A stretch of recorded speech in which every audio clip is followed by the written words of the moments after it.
कर जोरूं विनती करूं, धरूं चरण पर शीस। गुरु जी राम देवानंद जी महाराज ने दियो नाम बख्शीश। कोटि कोटि सिजदा करूं, कोटि कोटि प्रणाम। चरण कमल में राखियो मैं बांधी जाम गुलाम। कुता हूँ गुरुदेव का, रामपाल दास का नाम। गले प्रेम की जेवड़ी, जांखें चौहा जाऊं। तो करो तो हो बावड़ू, दूर दूर करो तो जाऊं। जो राखो तो ही रहूं, जो देवो सुख।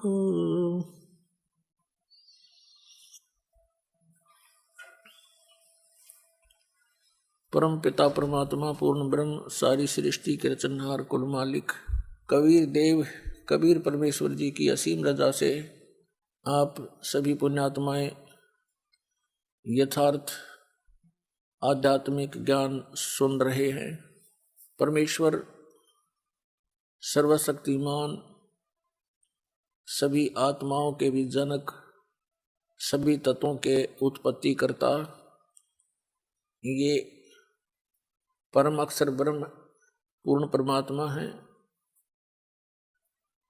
और वही परमेश्वर बनारस के अंदर काशी शहर में एक धानक दुल्हा रूप में प्रसिद्ध हुए और वे प्रसिद्ध कवियों में से भी एक कवि कहलाए।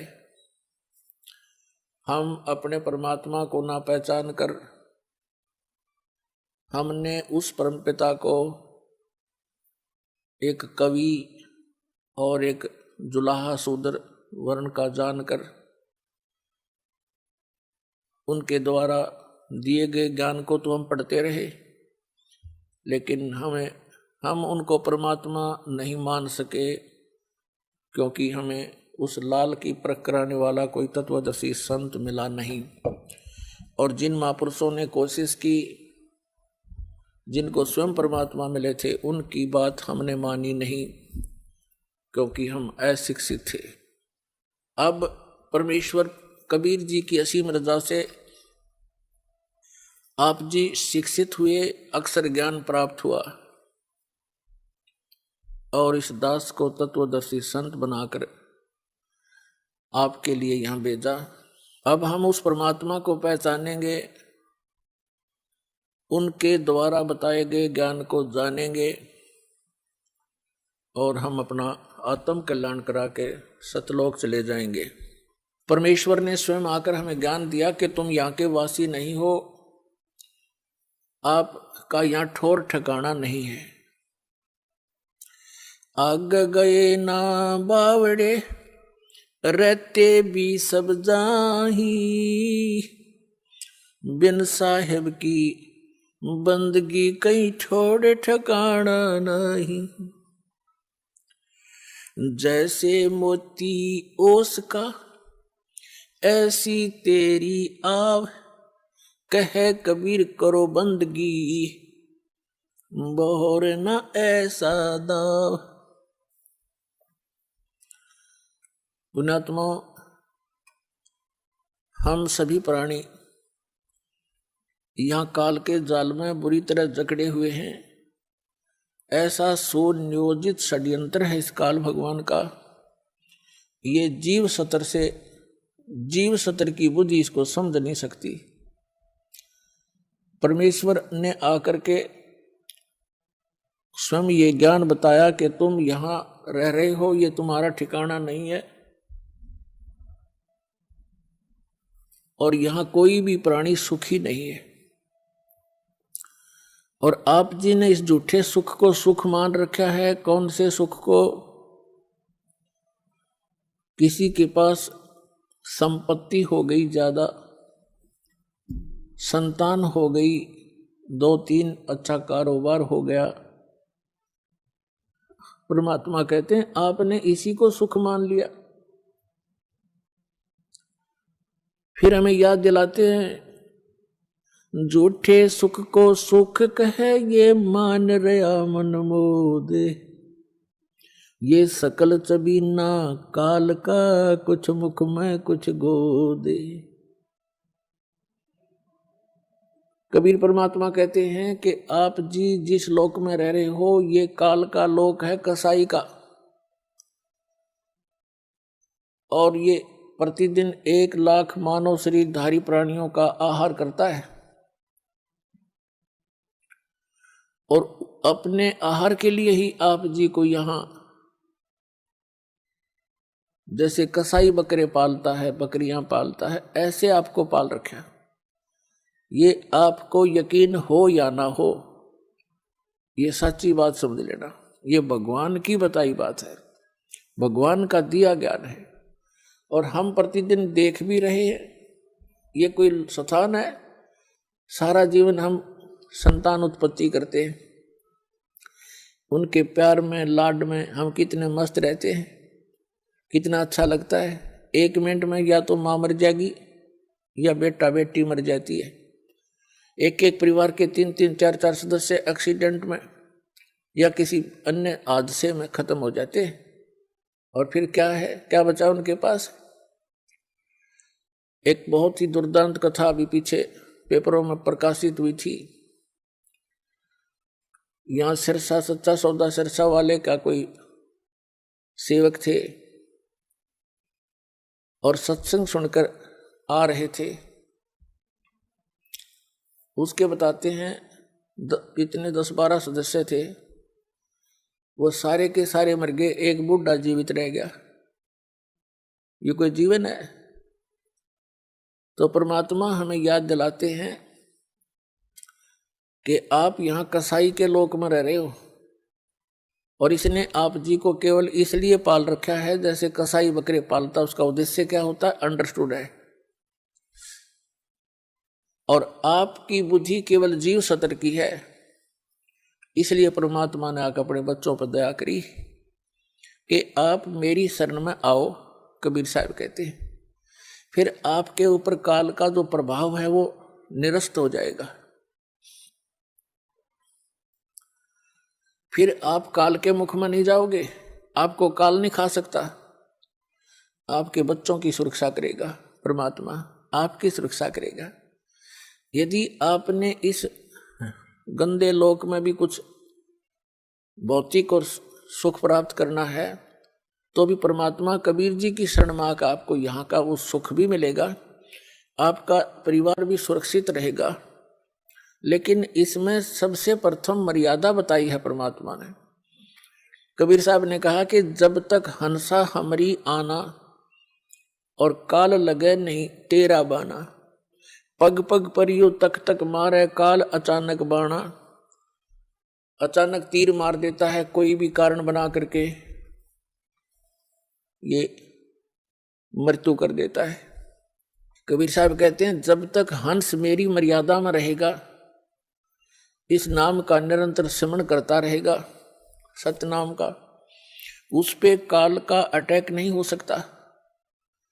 तो पहले तो आपने ये भी देखना पड़ेगा कि जिन बच्चों को आप अपना मानते हो, आपका इनमें मोह ममता है, तो इनकी सुरक्षा के लिए भी परमेश्वर कबीर जी की शरण की आपको आवश्यकता है। अभी तक तो उस परमात्मा की इस यथार्थ भक्ति का कोई जानकार नहीं था, अब इस दास को भेज दिया है, अब इसका लाभ उठा लो।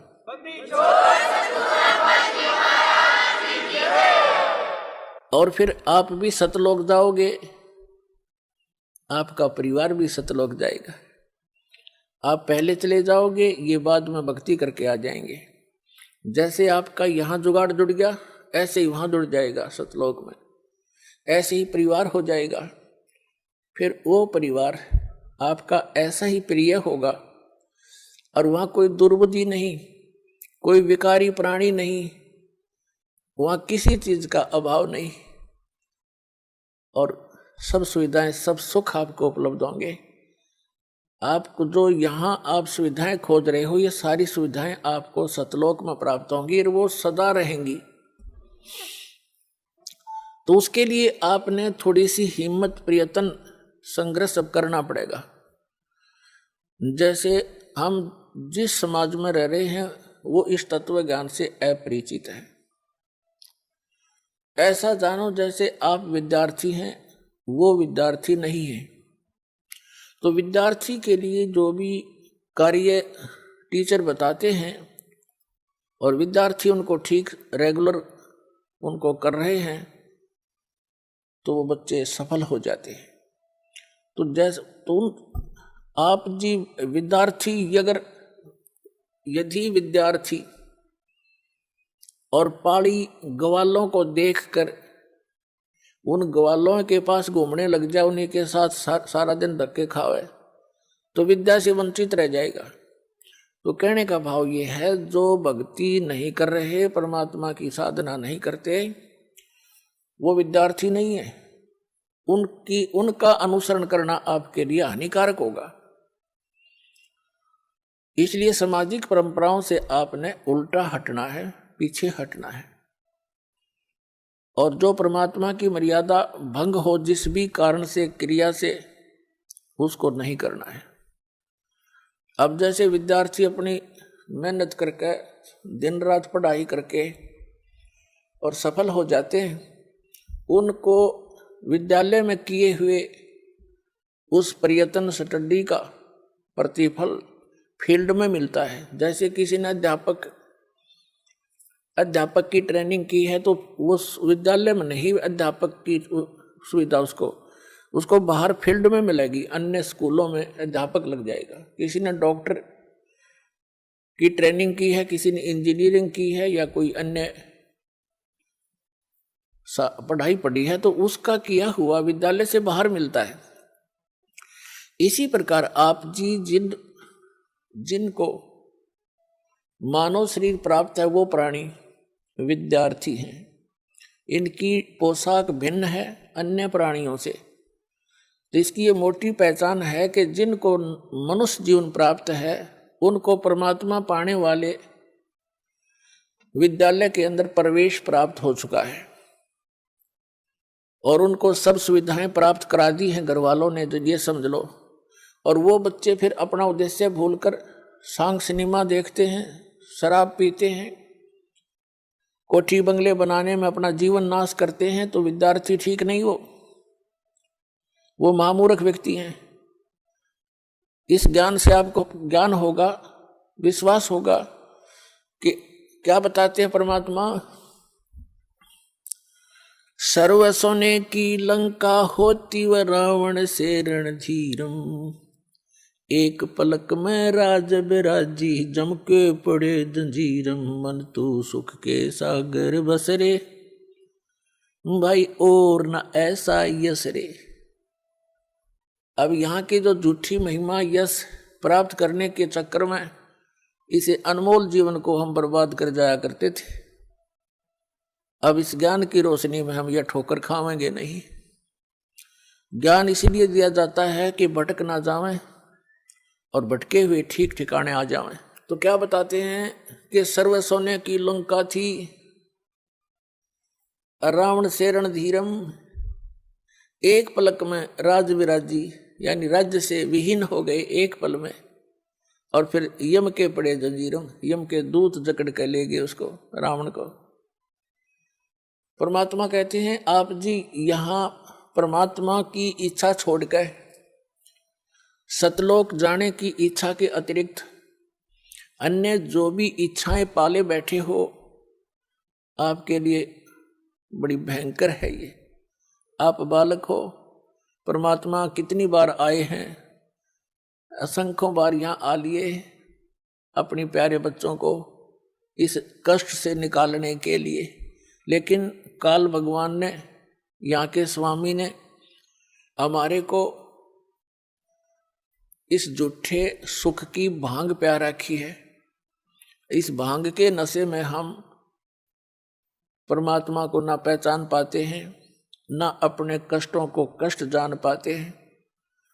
इस तत्व ज्ञान की रोशनी से यह भांग उतरेगी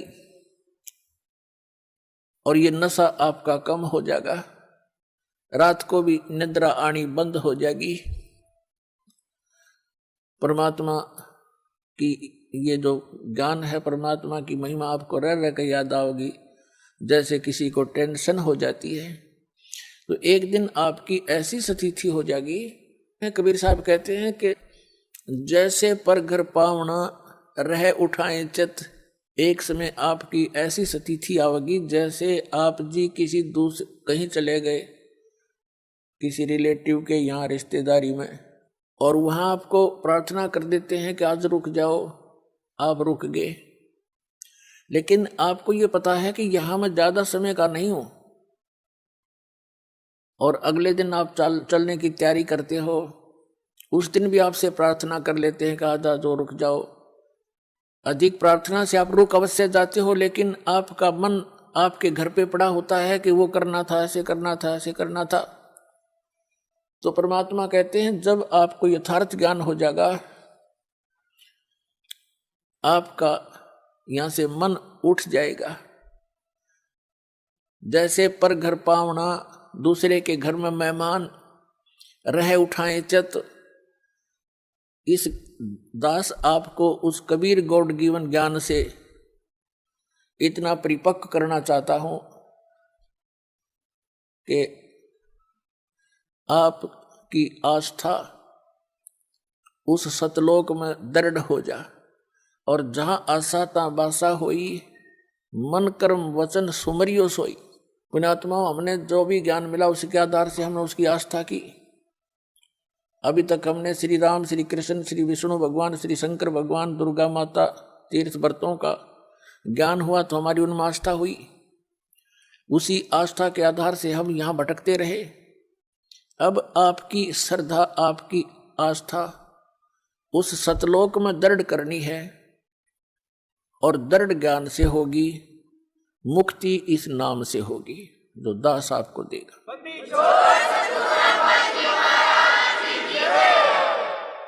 तो ज्ञान के आधार से परमात्मा कहते हैं क्या मांगो कुछ थिर न रहाई, देखत नैन चला जग जाई, 1 लख पूत 1.25 लख नाती, उस रावण के दीवान बाती।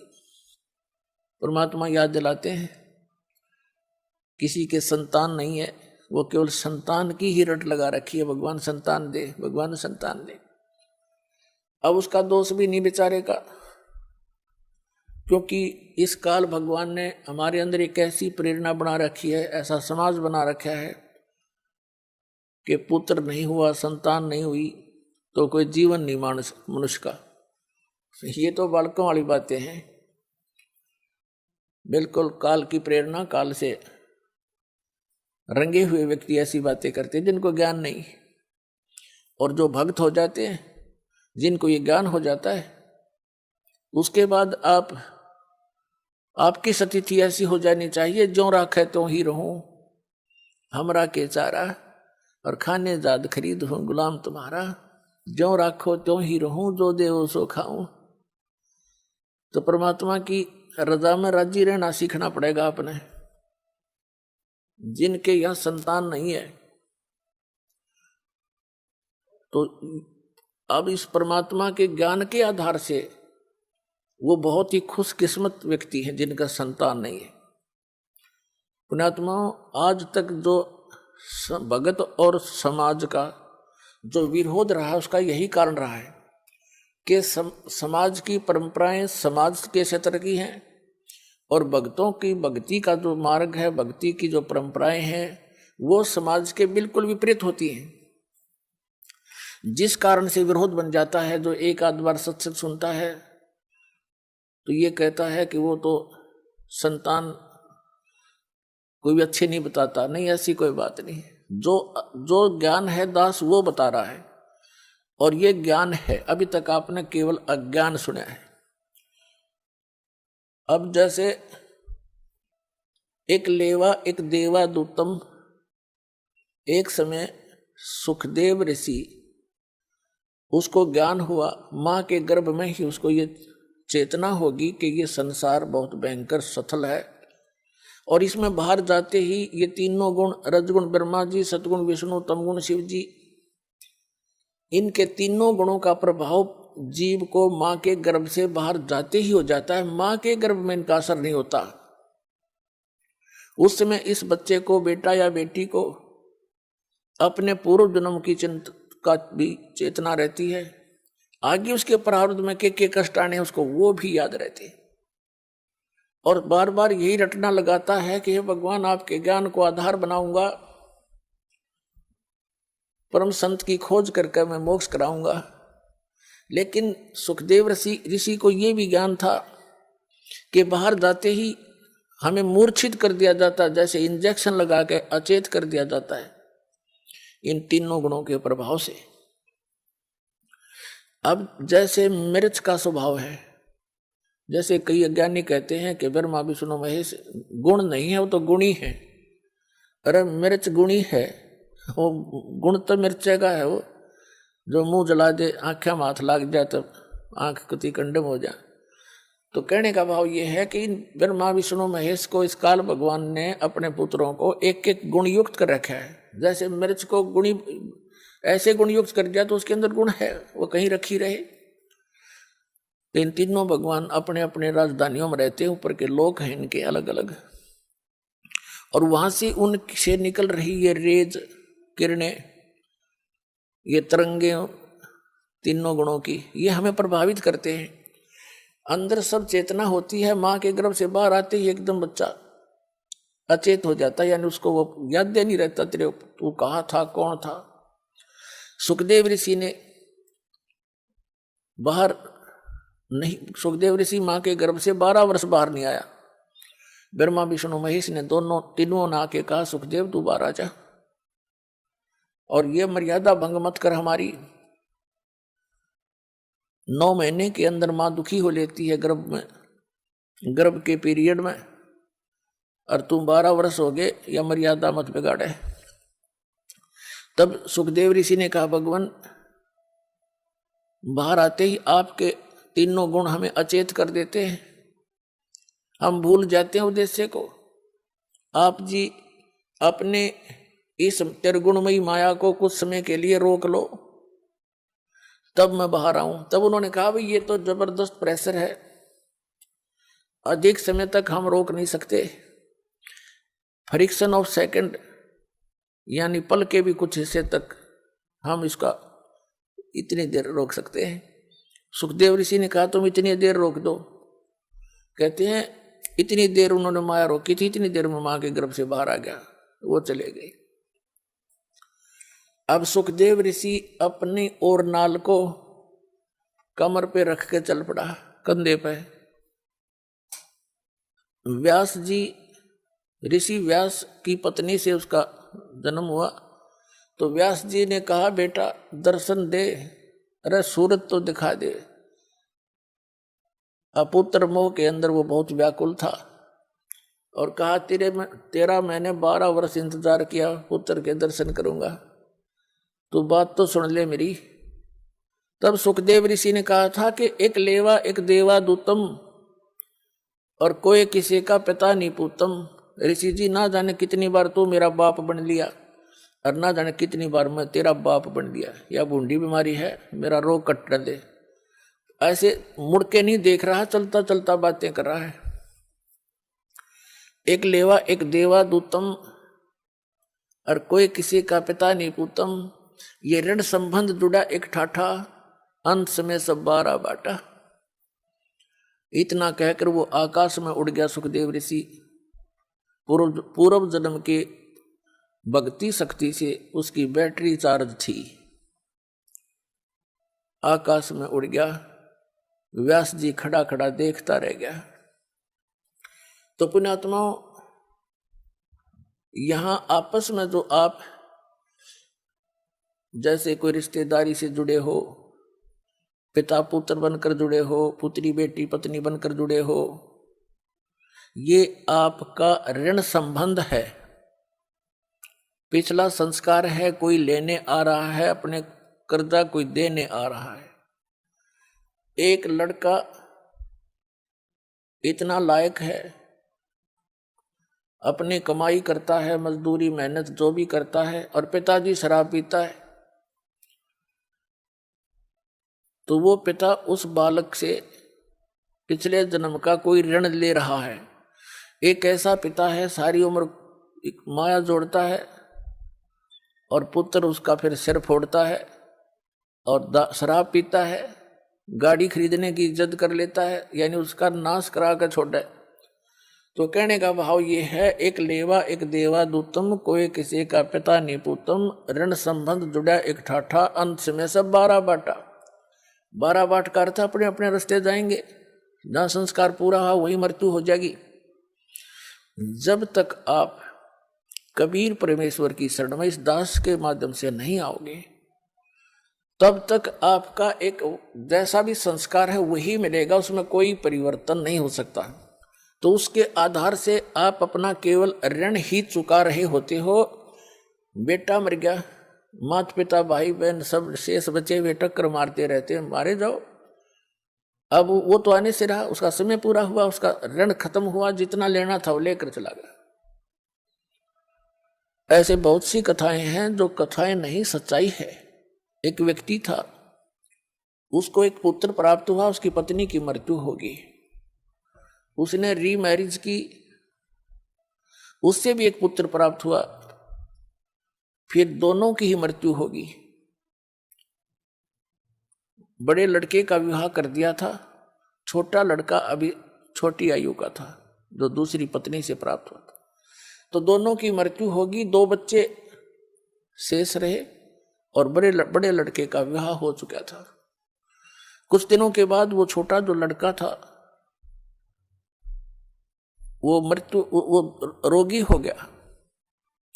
उसके बड़े भाई ने, मौसी के बेटे ने बहुत कुछ इलाज भी करवाया कुछ दिन, और कुछ इलाज कराया। फिर उन दोनों के मन में दोष आ गया। किसके? उस बड़े भाई और उसकी पत्नी के मन में, कि हमारे हिस्से में, इसके हिस्से में लगभग 15-16 एकड़ जमीन है, मकान आते हैं, ये बीमार है, रोगी है, इसको कोई ऐसा विष दिलवा दें ये मृत्यु को प्राप्त हो जाए, क्यों पैसे खराब करे।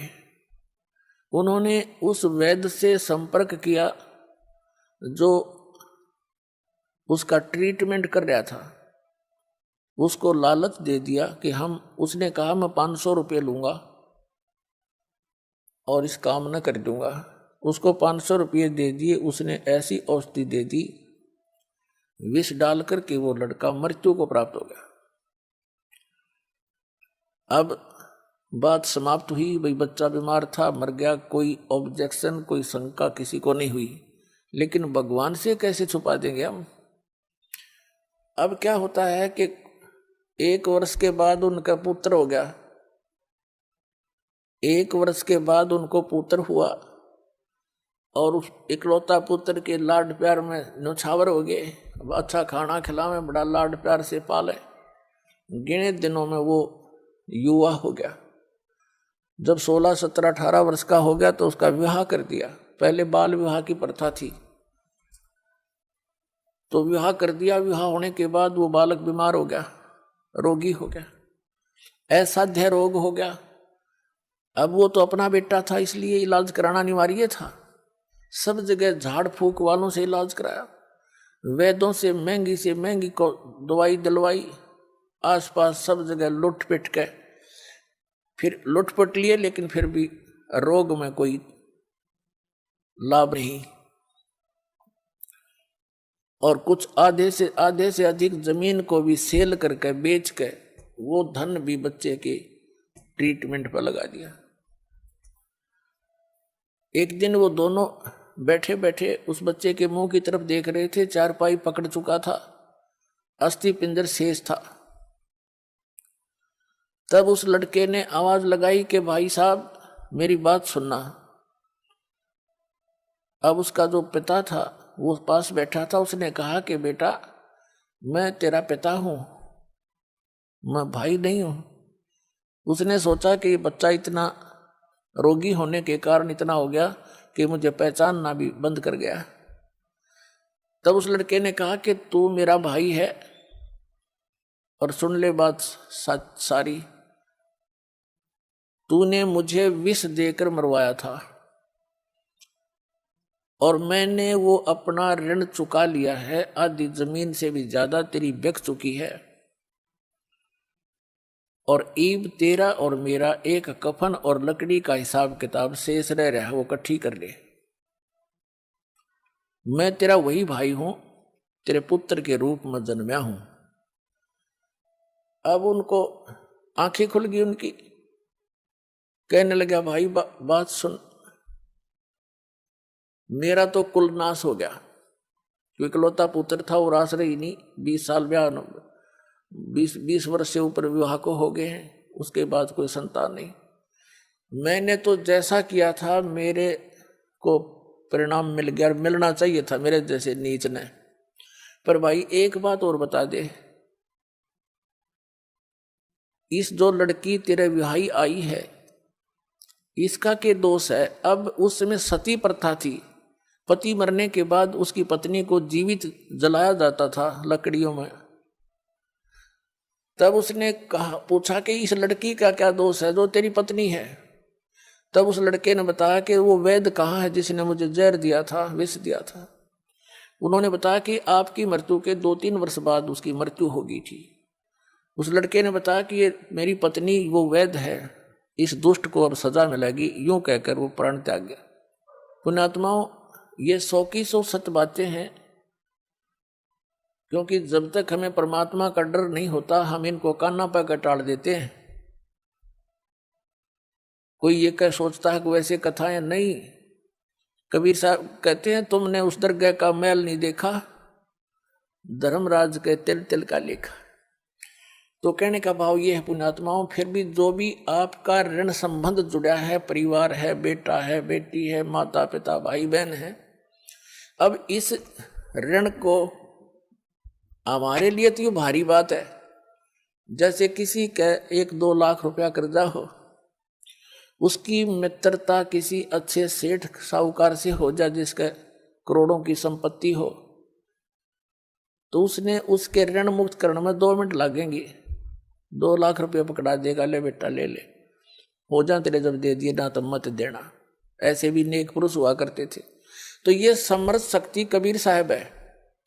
आपसे तो ये ऋण उतरा नहीं, क्योंकि जो विधान आपने अपना रखा है, जिस भगवान की आस लिए बैठे हो, वो तो कर आपका किया भोग कर ही समाप्त होगा, दुख भी और सुख भी, ऐसा नियम है। और इस परमात्मा का नियम है कि आपके पापों का नाश कर देंगे। पिछला संस्कार सब खत्म हो गया, वर्तमान का जो प्रारब्ध है उसमें परिवर्तन करेगा आपके में। आपके बच्चों को अपने कोटे से धन देगा, आपको प्यार दिलाएगा उनसे, क्योंकि बच्चों को ऐसा ज्ञान दे दिया जाएगा। जिन बच्चों ने आपको सताना था, कोई चोरी करके जेल में जाना था, कोई डाके मारना थे, या शराब पी कर आपको तंग करना था, आपकी पुत्री ब्याही जाती है, दामाद दारू पी रहा होता है, पत्नी लड़की को सताता है, माँ बाप भी रात को बैठकर चिंतित होते हैं। तो ये सब समस्याओं का समाधान, ये संस्कार आपके परमात्मा कबीर जी बदल देगा, तो आपका जीवन सुखी होगा।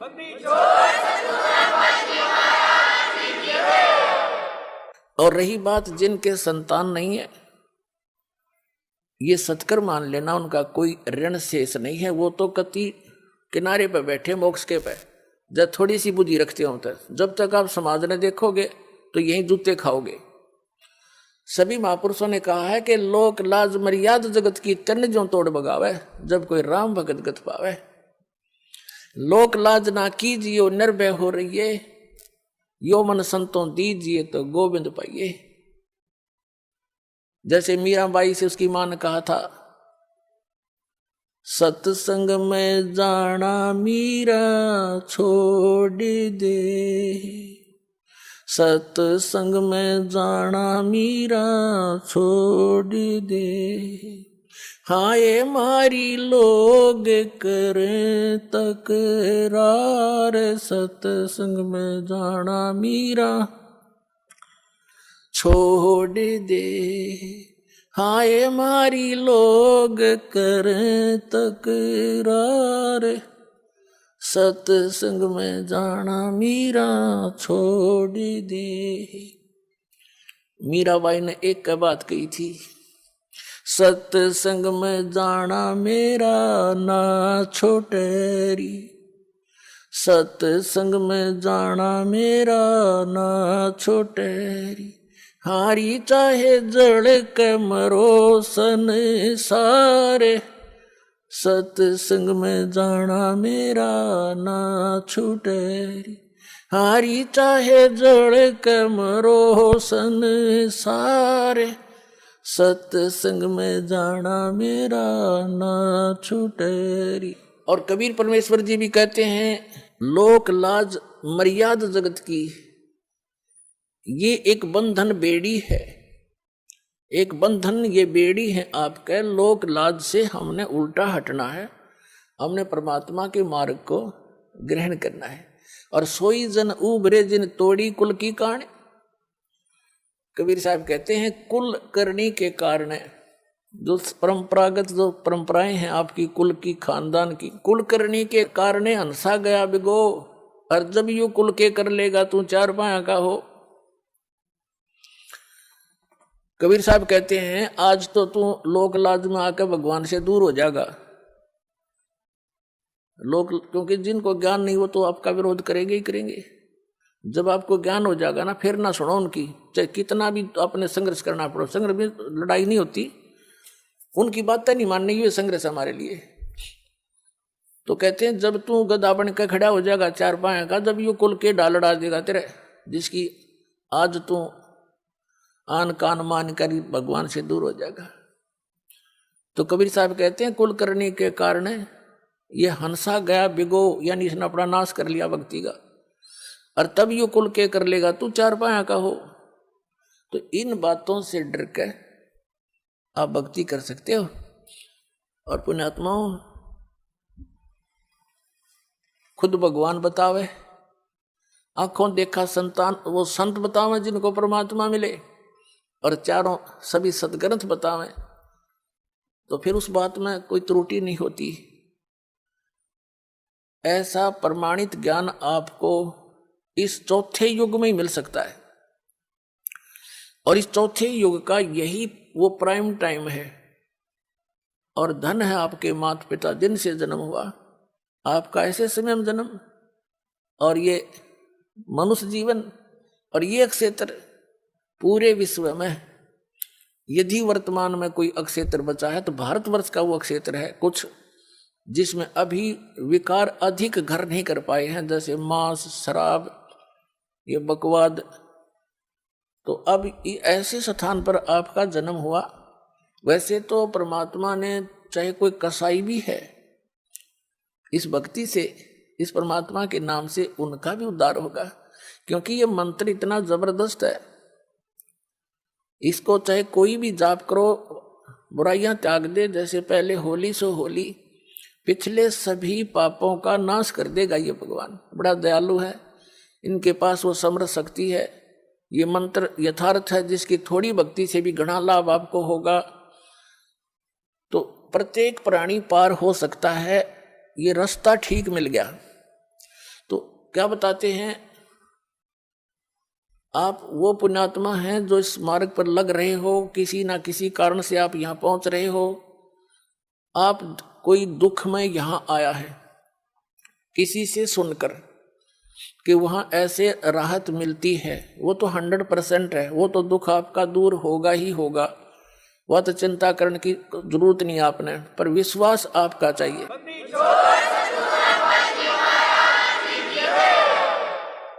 और जब तक दुख दूर नहीं होंगे तो भक्ति में रुचि नहीं बन सकती, कभी भी नहीं बने। और जब आपके एक संकट निवारण होंगे, आपकी आत्मा गदगद होगी और अधिक भक्ति करने दिल करेगा। आपको विश्वास दृढ़ होना चाहिए, मर्यादा में रहना पड़ेगा। जिस दिन आप इन परंपराओं के उलझन से निकलकर सतमार्ग ग्रहण करके और मर्यादा में भक्ति करना प्रारंभ कर दोगे, उस दिन तो आप को गिनती नहीं होगी कितने सुख आपको देगा भगवान। कई भक्त तो जो सब जगह दुख पाकर सब जगह भटक कर आए हैं और सब ठिकाने देख लिए, कहीं कुछ राहत मिली नहीं, तो वो तो समर्पित हो जाते हैं आते ही, उनको राहत भी तुरंत मिलनी प्रारंभ हो जाती है। जैसे अभी वैसे तो बहुत से भक्त हैं जिनको राहत मिल रही है। एक इधर बिहार साइड से एक MBBS डॉक्टर है, वो आए हुए हैं भक्त यहाँ पर। उसकी बिटिया को इतना भयंकर रोग, सब जगह दिखा लिया उसने, सब जगह, क्योंकि पैसे भी बतेरे थे, खुद भी MBBS डॉक्टर था। सभी जैसे अपोलो वगैरह जो अपने दिल्ली के अंदर हैं उनमें भी, और बीमारी न्यों की न्यों सब इलाज करा लिया, ढेर सारी गोलियां खावे, पीड़ा ज्यों की त्यों। यहाँ किसी ने बता दिया दुखी प्राणी आ ही जात मान ही लेता है। उसने ये भी देख लिया था कि मैंने कोई ठिकाना नहीं छोड़ा, सब जगह जा लिया, जो मर्यादा बताई सारी स्वीकार करी, और हफ्ते पीछे लड़की स्वस्थ होगी। उसको देखकर और भी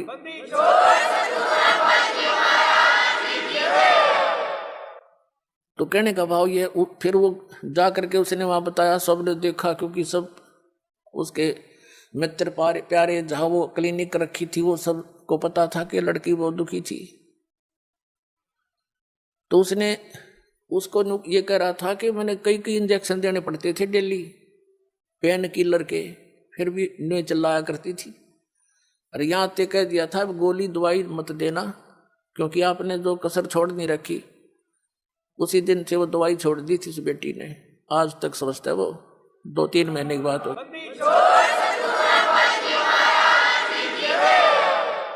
पुण्यात्मा, जहां तक मेडिसिन यानी दवाई का जो काम है वो अपने स्तर पर ही कर सकती है, और जो संस्कार में जो दुख है वो मेडिसिन से दूर नहीं हो सकता, वो आध्यात्मिक पीड़ा है, तो आध्यात्मिक शक्ति से ही ठीक होती है वो। तो यहाँ हर तरह से सुविधा है, आपका प्रत्येक रोग भी नाश होगा, आपके ऊपर कोई कर्ज है उसकी भी ऐसी व्यवस्था कर देगा यो कबीर भगवान, आप सोच नहीं सकोगे, ये सत्कर मान ले।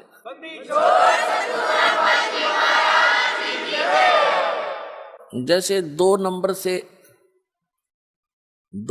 से जो कमाई करते हैं, हेरा फेरी करके, मिलावट करके, चोरी करके, रिश्वत लेकर, यह तो विष का काम करेगा आपके, एक दिन देख लेना।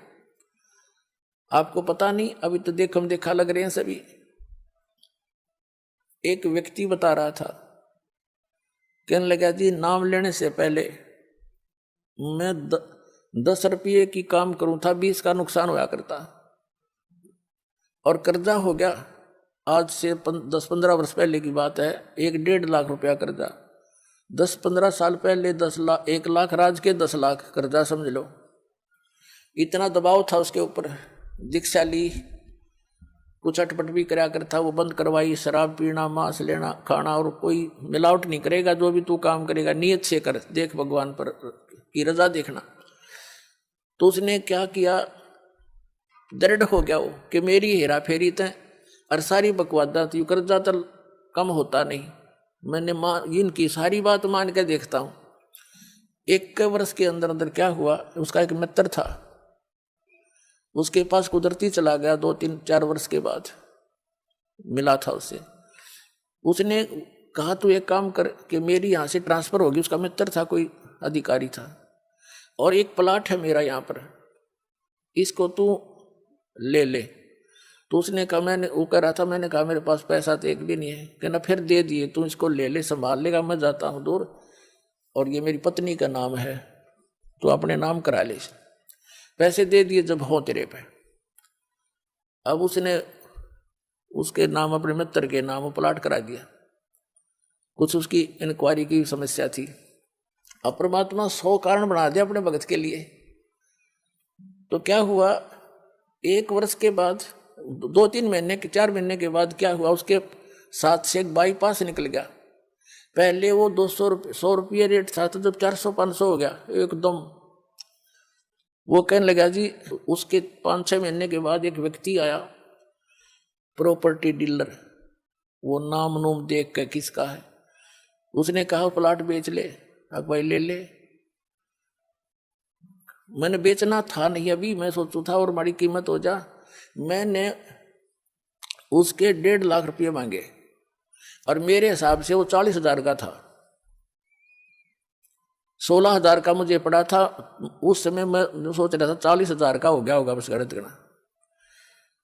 तो कहने का भाव ये है, हमारा सौदा 1,40 में हो गया, और मैंने सोचू देख मूर्ख कड़ा फंसा हो, और वो न सोचा ये 500 रुपये का रेट हो रहा है, मूर्ख इसने बेरा कोई नहीं होगा वहाँ के रेट का।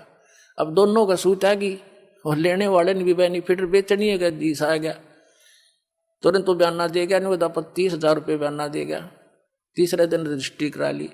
रजिस्ट्री करा ली, जब पता लगा मैंने होता है उसका रेट गणा हो रहा था, पर मेरा सब्र हो गया कि भगवान मेरा कर्जा भी उतर गया, 10-20 दौरे भी रह गए। तो परमात्मा कहते 100 साल सीधर मैं करूँ अपने जन के काज, और उसका मित्र का भी दे दिया उसमें। तो ये परमात्मा जो व्यवस्था करेगा, जीव नहीं कर सकता उसको, ये पल्ला गांठ लगा लियो अपने।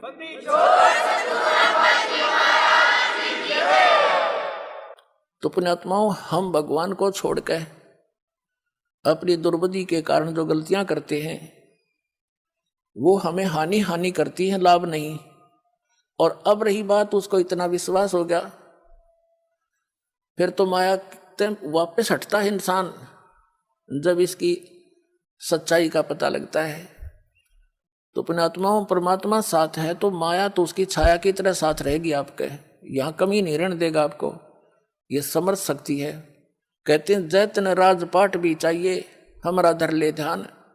वैसे तो हमने राजपाट की आवश्यकता नहीं, सबसे बड़ा हानि का सौदा है जो राजनीति में जाते हैं, वो अपना जीवन नाश करते हैं। भक्त को राजनीति के आसपास भी नहीं जाना चाहिए। वोट देना हो, नेक आदमी देखकर वोट देना, किसी ऐसे भाव में भावुक होकर किसी के कहने से, और या कोई पार्टी विशेष देखकर आप अपना वोट देकर पाप के भागी मत बनना। क्योंकि आपके द्वारा दिया गया वोट से जो चुना हुआ व्यक्ति है, यदि वो गलतियां करता है तो उसका रेसों में पाप आपको भी लगेगा। तो ये ध्यान से रखना है, अपने वोट का सदुपयोग करना है, करो कितना, क्योंकि राजा तो एक चुनना ही पड़ेगा व्यवस्था बनाए रखने के लिए, इतनी सी बात। लेकिन स्वयं उस व्यवस्था में सड़ना नहीं, आपने परमात्मा पाना है, यहाँ से मन हटाना है।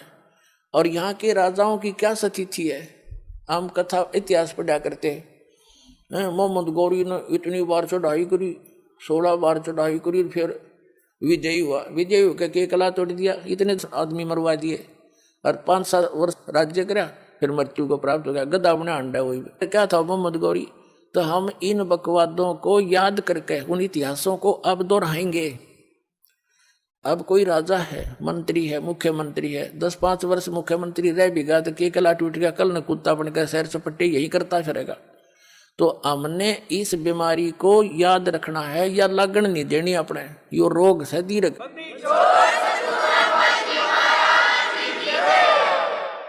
अब जैसे क्या याद दिलाते परमात्मा, सर्व सोने की लंका थी वो रावण से रणधीरम, एक पलक में राज विराजी जम के पड़े जंजीरम, मन तू सुख के सागर बसरे भाई और न ऐसा यसरे। जैसे कोई अच्छा राजनेता हुआ है और उसकी मृत्यु के उपरांत उसकी यादगार में उसका स्टेच्यू बना दिया, मूर्ति कोई पत्थर पीतल की, 1 वर्ष में उसका सत्कार करने जाते हैं, राजनेता माला डाल देते हैं, दीप जला देते हैं, उसकी आरती उतार देते हैं, और शेष समय में मनमाने वही राजनेता और कौवा बड़का अपने स्टेच्यू पे ऊपर बैठ कर बीट करता हो सिर पे। बता के जस हुआ, क्या यश हुई है? इस झूठे लोक में यदि आपने सफलता पानी है तो इन यहाँ की मर्यादाओं की तरफ झांकना नहीं है, वही हमें हानि करती है। हम यहाँ के ठाठ बाट देखकर हम भी बह जाते हैं। तो परमात्मा कहते झूठे सुख को सुख कहे ये मान रहा मनमोद, ये सकल चबीना काल का कुछ मुख में कुछ गोद। ये सब काल का आहार है, काल व्यवस्था है। काल व्यवस्था से ऊपर उठेंगे तभी हम परमात्मा पाएंगे। अब क्या बताते हैं परमात्मा, क्या मांगो कुछ थिर ना रहाई, और देखत नैन चला जग जाई, 1 लख पूत 1.25 लाख नाती, उस रावण का आज दीवान बाती। हम एक पुत्र प्राप्ति के लिए खड़दू उतार देते हैं, संतान हो जा, संतान हो जा, कोई बात नहीं। परमात्मा अगर चाहेगा तो वो भी आपको अवश्य देगा, लेकिन इस ज्ञान को आधार बना के आप अपना जीवन सफर तय करो, तभी आपको लाभ होगा। यहाँ ऐसे प्रमाण हैं, एक बहन को 27 वर्ष हो गए थे ब्याह हुए, कति आस छूट ली थी, यही आई हुई है वो।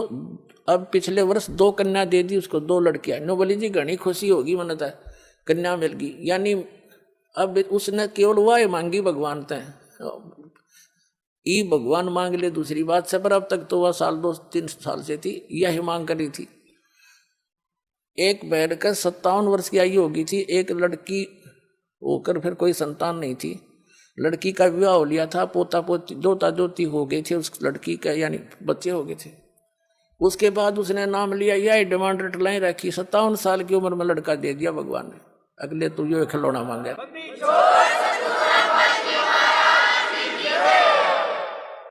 तो पुण्यात्मा, हम ये खिलौने मांगते हैं, इन खिलौनों ने जो मांगना बंद कर देंगे ना, जब भक्ति हमारी सफल होगी।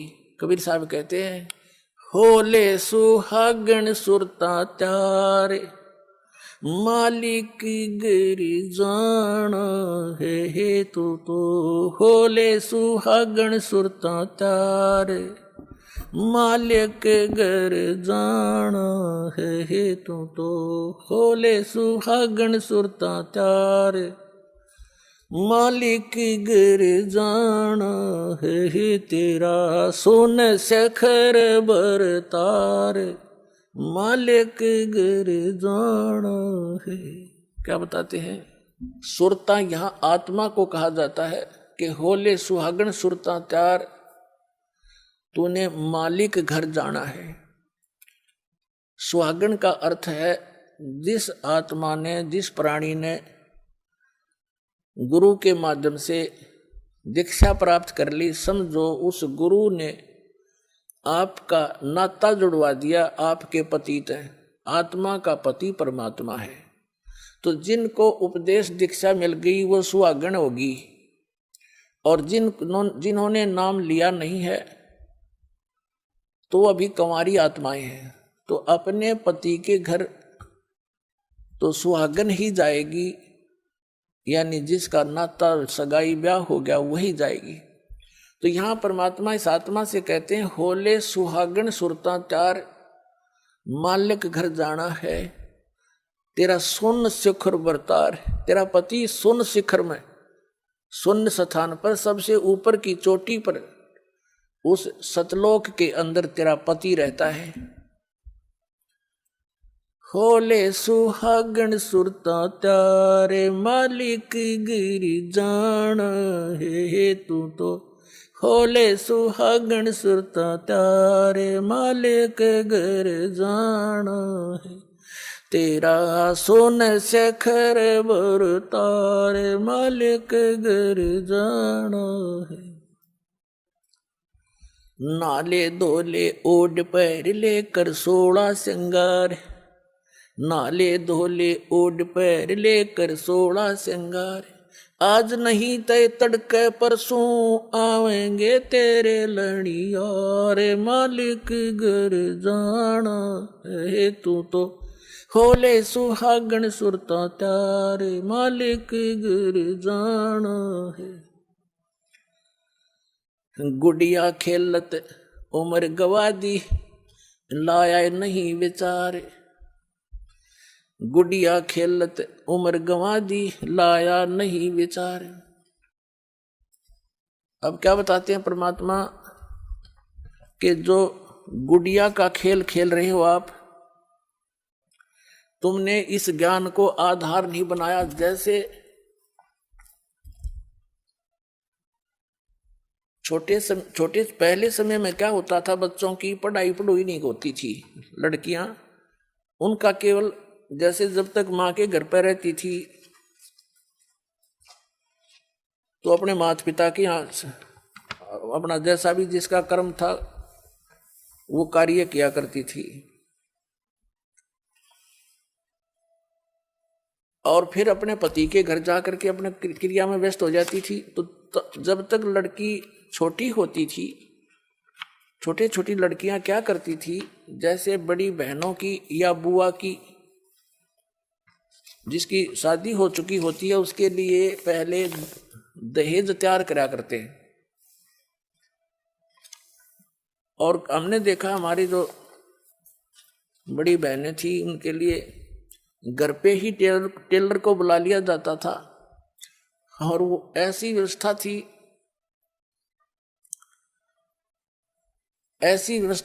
ऐसे थे कि जैसे ससुराल में ये एक दहेज दिया जाता था ससुराल वालों के लिए। आगे वालियों की 25 तील माने सूटों के सेट, और फिर उन तगलियां के और 10 न्यारे, लड़की के अलग से, सासू ससुरिया के, नंदा के न्यारे।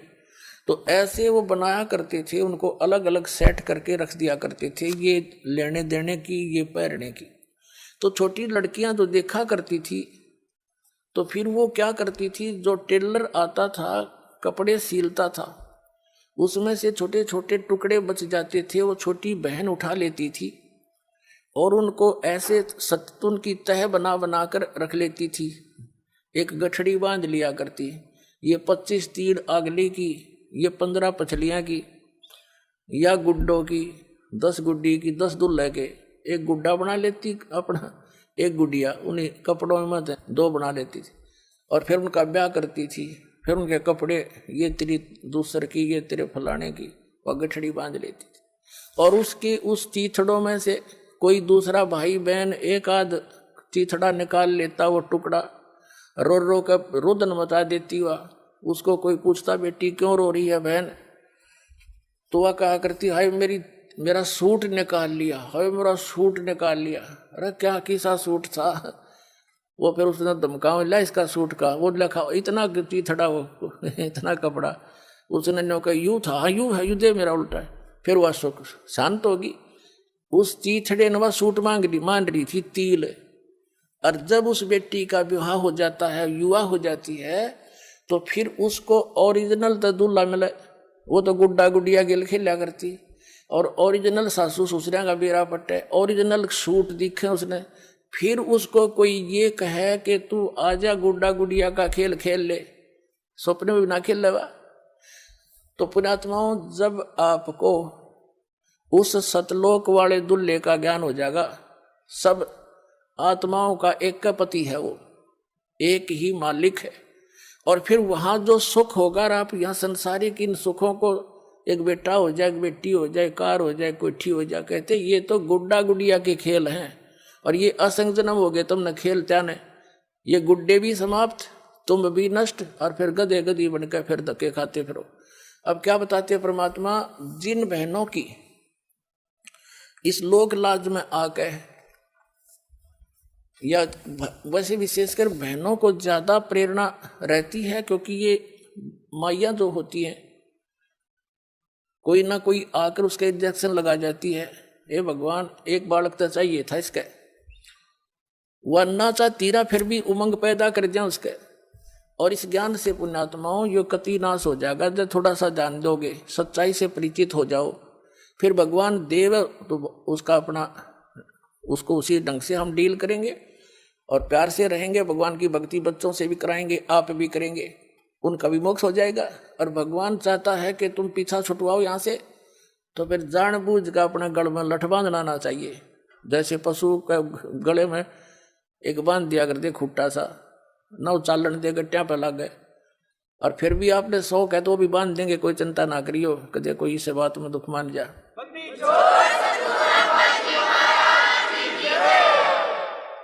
तो कहने का भाव ये है कि जो बहन, और परमात्मा चाहता नहीं कि बेटी को क्यों फांसी लाऊं, क्यों खाम का, इसका मुक्त ज्ञान समझ लिया, भक्ति कर ले, पीछा छुटवा ले। जो अनजान है, नहीं मानती, उनके भाग में है नहीं, भगवान से भी दूर हो जाती है वो तो ये उद्देश्य लेकर आती हैं। और परमात्मा देखो, नीरू और नीमा नाम के जो 2 जुलाहा थे, वो जुलाहा जुलाही थे, 62 साल की उम्र होगी थी उनकी, कोई संतान नहीं थी। परमात्मा ने उनको ये गले में लठ बांधना उचित नहीं समझा, उनके संतान नहीं दी, उन्हें सिर पटक लिया और स्वयं आगे बालक रूप धारण करके कमल के फूल पर प्राप्त हो गए। उनका वो दिल भी डांट दिया और उनका संस्कार भी मिटा दिया, क्योंकि वो तो समर्थ आगे, उन जरूरतें ना थी उनके आने। ऐसी परमात्मा गर्दिश का आगे उसका कमी क्या की रही थी। कबीर साहब जब नीरू नीमा कबीर साहब को उठा ले गए, अब पहले नीमा भी साथ हाथ बटाया करती थी कपड़े बुड़न में। नीमा तो फिर सारा दिन कबीर परमात्मा को सीने से लगाए बैठी रहती, जहाँ जावे साथ ले जाती। अब वो काम करता था अकेला, आधा काम रह गया, समस्या आने लगी रोटियां की भी। तो परमात्मा ने एक दिन क्या किया, बहुत चिंतित थी उसकी माँ भी, उसका मुंह बोली माँ मुंह बोला पिता। जिस पालने में वो झूल रहे थे उसके नीचे कपड़ा बिछा रखा था, जिसने रुमाल सा बिछा देते बच्चे। परमात्मा ने पैर के साथ वो कपड़ा उठा दिया तो नीचे क्या देखा कि सोने की एक असरफी रखी थी। और परमात्मा ने, उन्होंने जब उठाई तो आकाशवाणी कर दी दाता ने खुद ही कि नीमा किसी को बताना नहीं, अपने रोजगार वास्ते इसको प्रयोग कर लेना, बाकी का धर्म पर लगा देना। अब उसने अपने पति को बताई कि आकाशवाणी हुई ऐसे ऐसे, भगवान ने दया करी, बड़ी देख बच्चे के कपड़े के नीचे हमें एक सोने की मोहर मिल गई, यानी 10 ग्राम सोना, आज तो 30,000 का 40 का हो रहा है। तो उन्होंने उस दिन से उनका निर्वाह भी, वह समस्या भी हल कर दी परमपिता ने। फिर जब कबीर साहब हो गए 5-10 वर्ष के, तो उसने एक दिन अपनी सहेली को बता दी या समस्या होती है। तो सहेली को बताई कि तुम कहाँ से मिलता है तुझे ये पैसा, कि उसने बताया ये लड़का ऐसा भगवान आ रहा है, इसके कपड़े का नीचे पावर दे लिया हमने। अगले दिन ना पाया, हो गया बंद काम। फिर परमात्मा, वो तो लीला थी उनकी, फिर जब समस्या देखी तो आप भी कपड़ा बुनने लगे। तो कहने का भाव दास का ये है कि उस परमात्मा ने उन प्यारी आत्माओं को इस दलदल में धसने नहीं दिया, संतान नहीं दी, ना तो संतान इतनी दे दे संभड़ी भी ना थारे भाग जुड़वा दे भगवान ते। तो उनका उद्देश्य ये है कि तुम यहाँ से पीछा छुटवा लो, और ये तो असंग जन्म हो गए, तुमने खिलौने, इन खिलौना तो खेलते नहीं, ना ये खिलौने रहते ना तुम रहते।